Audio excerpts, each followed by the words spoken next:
नमस्कार विद्यार्थी मित्रांनो, पुन्हा एकदा आपलं सर्वांचं स्वागत आपल्या या यूट्यूब चॅनलमध्ये, जिचं नाव आहे ब्रेनस्टॉर्म बायोलॉजी. आजचा टॉपिक आपण जो डिस्कस करणार आहे तो आपल्या चॅप्टरच्याच कंटिन्युएशनमध्ये आहे.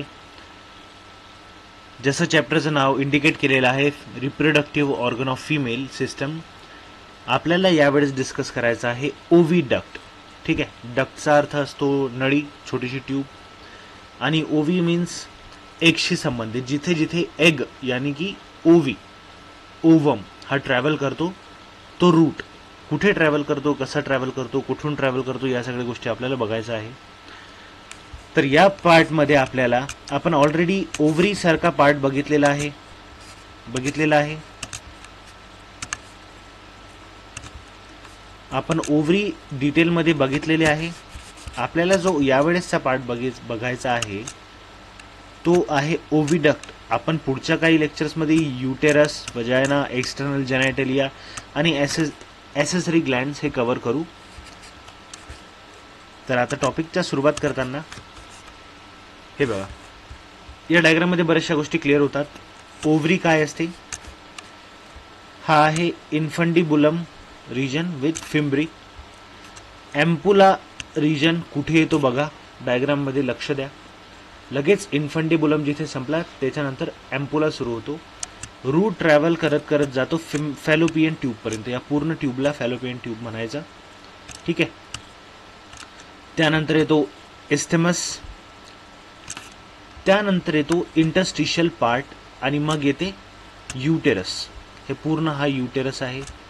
युटेरसची कॅव्हिटी, त्याची बॉडी, मग सर्विक्स रिजन, सर्विक्सची कॅनाल, आणि फायनली वजायना. तर इथून इथपर्यंतचा जो पार्ट आहे ओव्हरी सोडून, हा सगळा आहे ओव्हिडक्टचा पार्ट. बघा, या डायग्राममध्ये अजून थोडं क्लिअर होत असणार. इंटरस्टिशियल पार्टच्या अगोदरपर्यंत जितकाही पार्ट आहे हा आहे ओव्हिडक्टचा पार्ट. तर या ओव्हिडक्टला दुसऱ्या नावांनी काय ओळखलं जाते, तर एक तर ओव्हिडक्ट म्हणा, किंवा फॅलोपियन ट्यूब म्हणा, किंवा युटेराइन ट्यूब म्हणा. नाव लक्षात ठेव जा. इनफंडिबुलम काय असतो, इनफंडिबुलम सरळ सरळ सोंड म्हणून समजून घ्या. जशी हत्तीची सोंड असते बस तसंच. याचा proximal funnel, the proximal funnel like part with an opening called ostium surrounded by many finger like processes called fimbriae. ऑस्टियमचा अर्थ असतो तोंड. ठीक आहे, इथे ऑस्टियमचं लिहिलं आहे. ऑस्टियमचा अर्थ असतो तोंड. लॅटिन भाषेत तोंडालाच ऑस्टियम असं म्हणतात. त्या ऑस्टियमच्या आजूबाजूला फिंगर लाईक प्रोसेसेस असतात. फिंगरसारखे उभार असतात, खूप छोटे छोटे असतात. जर एखाद्या मॅग्निफाईंग ग्लास खाली बघितलं तर असं दिसणार की ते अळ्या आहेत. बस तसेच काही असतात, त्यांना फिम्ब्री असं म्हणतात. स्पेलिंग लक्षात ठेवायचं फिम्ब्रीचं काय आहे.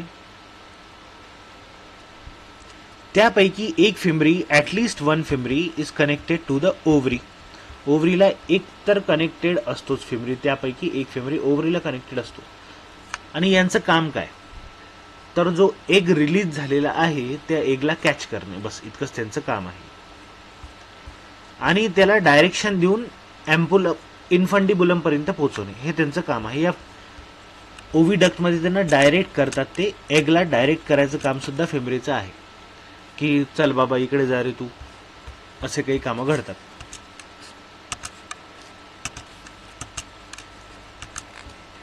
त्यानंतर येतो एम्पुला रिजन. एम्पुला आपण हात म्हणून समजून घेऊ शकतो. याच्यात सुद्धा हा मिडल पार्ट असतो, लॉंग असतो, स्ट्रेट पार्ट असतो. आता हे तर बुकचं डिस्क्रिप्शन झालं, पण दिसायला काहीतरी असा दिसतो तो मिडल पार्ट. हे लक्षात ठेवायचं फक्त. ओव्हिडक्टचा मिडल पार्ट म्हणजेच एम्पुला, इतकं लक्षात ठेवण्यासारखं आहे, बाकी काहीच नाही. फर्टिलायझेशन जे आहे ओवमचं, जे म्हणजेच एगचं जे फर्टिलायझेशन आहे ते एम्पुला रिजनमध्येच होत असते. एम्पुला ते फॅलोपियन रिजनच्या मध्ये कुठेतरी फर्टिलायझेशन होऊन जाते. फर्टिलायझेशन म्हणजेच एग आणि स्पर्म फ्यूज होतात. त्यानंतर इस्थेमस किंवा कॉर्नुआ कशाला म्हणतात, distal narrow part. Distal narrow part, distal म्हणजे दूरचा. आता हे प्रॉक्झिमल आणि डिस्टल हे प्रॉक्सिमल आणि डिस्टल ओव्हरीच्या हिशोबाने सांगितलेलं आहे. ओव्हरी पासून जवळ जे आहे ते प्रॉक्सिमल, ओव्हरी पासून थोडं दूर आहे ते डिस्टल. प्रॉक्सिमल म्हणजे जवळचा, डिस्टल म्हणजे दूरचा. डिस्टल पार्ट आहे खूप नॅरो असतो, इथे दिसतच आहे डायग्राम मध्ये, खूप नॅरो आहे बाकीच्या कंपॅरिझन मध्ये, आणि एक असा ओपनिंग क्रिएट करतो जो युटेरस मध्ये उघडणार. आलं इथपर्यंत तुमच्या लक्षात? तर इन्फंडिबुलम, एम्पुला आणि इस्थेमस हे 3 पार्ट्स लक्षात ठेवा. कशाचे आहेत? ओविडक्टचे आहेत. हिस्टोलॉजी जर त्यांची बघितली तर काही गोष्टी अशा दिसतात. आता हा आहे ओपनिंग, ओव्हरी नंतरची ओपनिंग अशी दिसते. इन्फंडिबुलम असा आहे, आतून याचा क्रॉस सेक्शन घेतलेला आणि हे त्याचे फोल्ड्स असतात, आतून फोल्ड्स असतात. ठीक आहे, एखादी ट्यूबच्या आरपार आपण बघायचं असलं तर कसं डोळा लावून बघतो, बस तसंच बघा, पण इथे फोल्ड आहेत. हे असे फोल्ड्स आहेत, खूप साऱ्या फोल्ड्स आहेत, असतात त्या फोल्ड्स, कामाचे असतात त्या फोल्ड्स. हे सरफेस एरिया प्रोव्हाइड करतात, कारण की याच्यावर कसं असते, हे अशी एक फोल्ड. ठीक आहे, सपोज इमॅजिन करा, मी तुम्हाला फक्त एवढसा सेक्शन दाखवलेला आहे, याच्यावर असे प्रोजेक्शन्स असतात छोटे छोटे, याच्यात छोटे छोटे छोटे छोटे छोटे छोटे प्रोजेक्शन्स असतात. यांना काय म्हणतात? यांना म्हणतात सिलिया. हे काय करतात तर हे मूव्ह करतात, असे वेव्ही पॅटर्न मध्ये मूव्ह करत असतात, असे असे असे असे मूव्ह करतात, सापासारखे मूव्ह करतात आणि ढकलतात. याच्या आतमध्ये जे काही फ्लुइड भरलेलं आहे त्या फ्लुइडला ते ढकलतात. त्या फ्लुइड सोबत सोबत कोण ढकलला जातो? एग सुद्धा ढकलला जातो पुढच्या बाजूला. पुढच्या बाजूलाच म्हणजे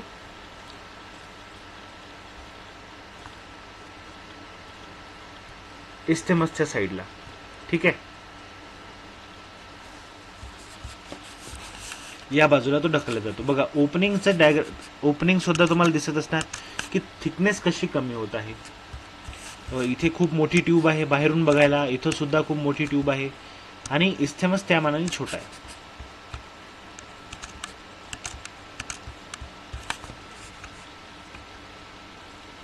त्यानंतरचा जो टॉपिक आहे तो आहे युटेरस. युटेरस पर्यंत पोहोचलो, आता एग युटेरस पर्यंत पोहोचून जाणार. आता युटेरसला कॉमनली वूम सुद्धा म्हणतात. तो हॉलो असतो, मस्क्युलर असतो. एक गोष्ट लक्षात ठेवायची, युटेरस हा मस्क्युलर ऑर्गन आहे. ठीक आहे, त्याचा शेप जरी पियर शेप्ड असला, जांभापेक्षा तो मोठा नसतो. तो located above and behind the urinary bladder. Urinary ब्लॅडरच्या थोडा वरती आणि थोडा मागच्या बाजूला असतो. 7.5 सेंटीमीटर लॉंग, 5 सेंटीमीटर ब्रॉड आणि 2.5 सेंटीमीटरची त्याची थिकनेस असते. बघा, मोठ्या जांभापेक्षा काही जास्त मोठा नाही आहे तो. Uterus can be divided into 3 regions. पहिला जो रिजन आहे तो आहे फंडस.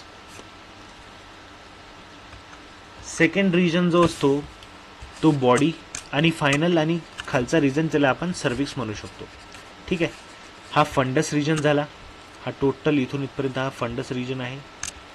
त्यानंतर जो रिजन आहे तो हा टोटल बॉडी रिजन आहे, आणि हा आहे सर्विक्स रिजन, जिथे युटेरसचा गळा बारीक होत जातो. आता या सर्विक्सचा अर्थच आहे गळा, म्हणून काही वेगळं लक्षात ठेवण्यासारखं नाही आहे त्याच्यात. आलं असेल इथपर्यंत लक्षात? आणि ही तिची कॅव्हिटी. ठीक आहे, एग इथून आला इथपर्यंत येणार, इथे कुठेतरी अटॅच होणं सुरू होतो तो, एकतर या बाजूला, जर इकडून एग आला तर एकतर या बाजूला, इथे कुठेतरी अटॅच होत असतो तो. फंडस काय आहे? It is upper dome shaped part. Normally implantation of embryo occurs in the fundus. Usually इथे होत असते, पण असं नाही की याचा अर्थ असा नाही की बॉडीमध्ये नाही होत. ठीक आहे, जिथे जागा भेटली तिथे अटॅच होऊन जात असतो embryo. Body, it is broad part of uterus which gradually tapers down. ठीक आहे, हा आहे बॉडीचा पार्ट. आणि सर्विक्स म्हणजे हाच narrow neck part of about 2.5 centimetre in length. हा जवळपास 2.5 सेंटीमीटरचाच असतो, त्याच्यापेक्षा जास्त नाही. It extends into the vagina. हा वजायनामध्ये ओपन होत असतो, बघा दिसतच आहे. Its passage has 2 openings, an external os and an internal os. आता जो इंटरनल ओएस आहे तो हा पार्ट आहे, आणि एक्सटर्नल ओएस म्हणजे हा इकडचा पार्ट आहे. आलं लक्षात इथपर्यंत? ठीक आहे.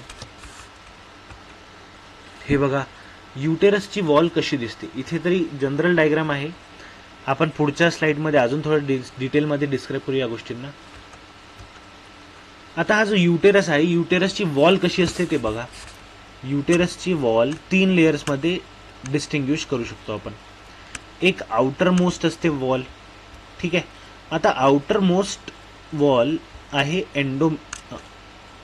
Outermost wall that is perimetrium. याच्या बाहेरची वॉल, बिलकुल याच्या बाहेरची वॉल, इकडची याच्या बाहेरची वॉल म्हणजे इथे मायोमेट्रियम जे वॉल दिलेली आहे ना, मायोमेट्रियमच्या सुद्धा बाहेरची वॉल, मिडल, त्याला म्हणतात पेरिमेट्रियम. मग मधातली वॉल येते. मधातली वॉल थिक असते, मस्कुलर असते. तर ही आहे ती थिक आणि मस्कुलर वॉल, जिला आपण मायोमेट्रियम म्हणून ओळखतो. मायोचा अर्थ आहे मसल आणि मेट्रियम म्हणजेच वॉल, ठीक आहे. Made up of thick layers of smooth muscles. Smooth muscles असतात. Vigorous contraction of these muscles cause labour during the parturition. लेबरचा जो पेन होत असतो, मूल होताना जो पेन होतो तो यांच्याच कॉन्ट्रॅक्शनमुळे होतो आणि पार्च्युरेशन होते. पार्च्युरेशन म्हणजे चाइल्ड बर्थ, तिला आपण कॉमन भाषेत डिलिव्हरी म्हणून ओळखतो. आणि एक इनर मोस्ट लेअर असते. इनर मोस्ट लेअर म्हणजे ही लेअर, ठीक आहे. ही लेअर इनर मोस्ट लेअर, जिथे रेषा रेषा धारा धारा दिसत आहेत, ही सगळी इनर मोस्ट लेअर आहे. ही इनर मोस्ट लेअरला एंडोमेट्रियम म्हणतात, ठीक आहे. इनर मोस्ट लेअरला एंडोमेट्रियम म्हणतात. ही स्ट्रॅटिफाईड इपिथिलियमची बनलेली असते, ठीक आहे. स्ट्रॅटिफाईड इपिथिलियम म्हणजेच स्ट्रॅटा मीन्स लेयर्स आणि इपिथिलियम म्हणजे इपिथिलियल सेल्सची लेअर. तर ही आहे ती लेअर. मायोमेट्रियम संपल्यानंतर लगेच स्ट्रॅटम एंडोथिलियम सुरू होते. त्याच्या वरती जर गेला तर फंक्शनल मेम्ब्रेन असते, जी ॲक्च्युअल फंक्शन करते अटॅचमेंटचं. एम्ब्रिओच्या अटॅचमेंटचं ॲक्च्युअल फंक्शन करते, त्याचं नाव आहे स्ट्रॅटम फंक्शनॅलिस. ती लेअर जी ॲक्च्युली फंक्शन करते, आणि ती लेअर म्युकस मेम्ब्रेनची बनलेली असते. म्युकोझल मेम्ब्रेन असते ती, त्याच्यात खूप म्युकस असतो. आता या वॉलची जी थिकनेस आहे ती परमनंट अशी राहत नाही, तर ती लगातार चेंज होत राहते. कधी बारीक कधी जाडी होत राहते. का बरं? कारण की मेन्स्ट्रुअल सायकल्स असतात.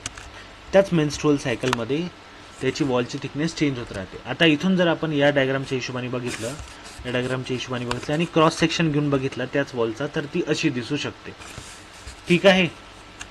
बघायच्या तुम्हाला बऱ्याचशा गोष्टी दिसत असतील. आता एंडोमेट्रियम इथे असं डिनोट केलेलं आहे. मायोमेट्रियम बघा किती थिक आहे. आणि पेरिमेट्रियम बघा. पेरिमेट्रियम आउटर मोस्ट लेअर आहे, जे फक्त कव्हरिंग प्रोव्हाइड करत आहे सगळ्यांना. हे बघा पेरिमेट्रियम.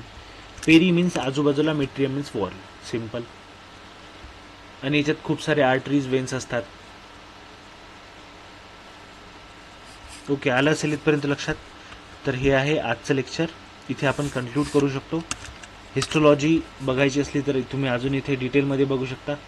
एंडोमेट्रियम इथे संपून जाते आणि त्यानंतर सुरू होती मसलची लेअर. आणि इकडच्या बाजूला आहे युटरसची कॅव्हिटी. ठीक आहे, आपलं लेक्चर आज आपण इथेच कन्क्लूड करू. डाऊट्स असतील कमेंट सेक्शनमध्ये टाका. इम्प्रूव्हमेंट्स पाहिजे असतील तुम्हाला कमेंट सेक्शनमध्ये लिहा. आणि या व्यतिरिक्त काही करायचं असेल, लेक्चर डिफिकल्ट होत आहे, इझी होत आहे असंही सांगा. त्या हिशोबाने आपण मॅनिप्युलेट करू शकतो. Thank you so much. लाईक करा, कमेंट करा, शेअर करा.